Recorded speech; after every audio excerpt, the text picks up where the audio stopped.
নমস্কার। আজকে লাইভে আসার প্রথম কারণ হলো আমতা বিধানসভায় আগামী দিনে ডবল ইঞ্জিন সরকারের কি কি লাভ পাবে এবং আপনারা জানেন যে গত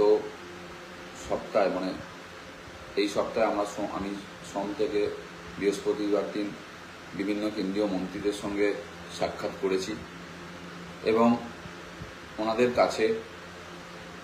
কেন্দ্রীয় সরকারের কাছে যাতে আমাদের আমতা তথা পশ্চিমবঙ্গ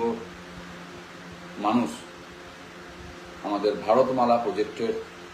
যেটা বেনারস হাইওয়ে তার সুবিধা খুব তাড়াতাড়ি পায় এবং তার সঙ্গে সঙ্গে আপনারা জানেন আমতার মতো একটা প্রান্তিক জায়গা যেখানে মানুষ ট্রেনের উপর বা রেলের উপর অনেকটা নির্ভরশীল। আমতা সাঁতরাগাছি ডবল লাইন করা, আমতা বাগনান যে নতুনভাবে রেলের পথে সম্প্রসারণ, তার সঙ্গে হাওড়ায় যেভাবে রেলের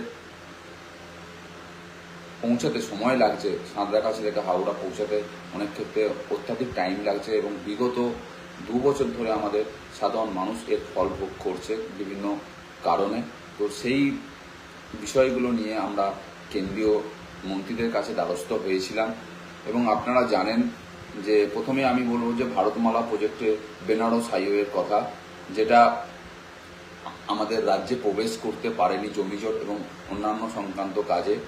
যেখানে কিন্তু আমাদের রাজ্যের সম্মানীয় মন্ত্রী ডক্টর অজয় পোদ্দার মহাশয় উপস্থিত ছিলেন এবং ওনার সামনেই নীতিন গডকরি, যিনি কেন্দ্রীয় গ্রামোন্নয়ন এবং সড়কের পরিবহন মন্ত্রী, তিনি কিন্তু অজয় পোদ্দার মহাশয়ের কাছেই আমার যে চিঠি ছিল, যেখানে আমতা বিধানসভার মানুষ যাতে সঠিকভাবে প্রান্তিক জায়গা যেটা বলা যায়, কলকাতা থেকে মাত্র 50 কিলোমিটার মধ্যে আমতায় যে দ্বীপ আছে, সেই দ্বীপ অঞ্চলের উপর দিয়ে যে রাস্তার যেটা স্যাংশন করা হয়েছে, সেই রাস্তায় যাতে জমি অধিগ্রহণ এবং তাড়াতাড়ি ভারতমালা প্রজেক্টের কাজ শুরু হয়, তার জন্য আমি সম্মানীয় মন্ত্রী মহাশয়কে চিঠি দিয়েছিলাম। উনি সঙ্গে সঙ্গেই জানিয়েছেন যে খুব তাড়াতাড়ির মধ্যেই এই জমিজট বা রাজ্য সরকারের সঙ্গে যে বিভিন্ন রকম জমি বিন্যাসে বা জমি অধিগ্রহণে যদি কোনো সমস্যা থাকে উনি নিজে দেখবেন। এবং এর সাথে সাথে আমাদের সম্মানীয় রেলমন্ত্রী অশ্বিনী বৈষ্ণবজির সঙ্গে আমি দেখা করেছিলাম। আপনারা জানেন যে আমাদের হাওড়া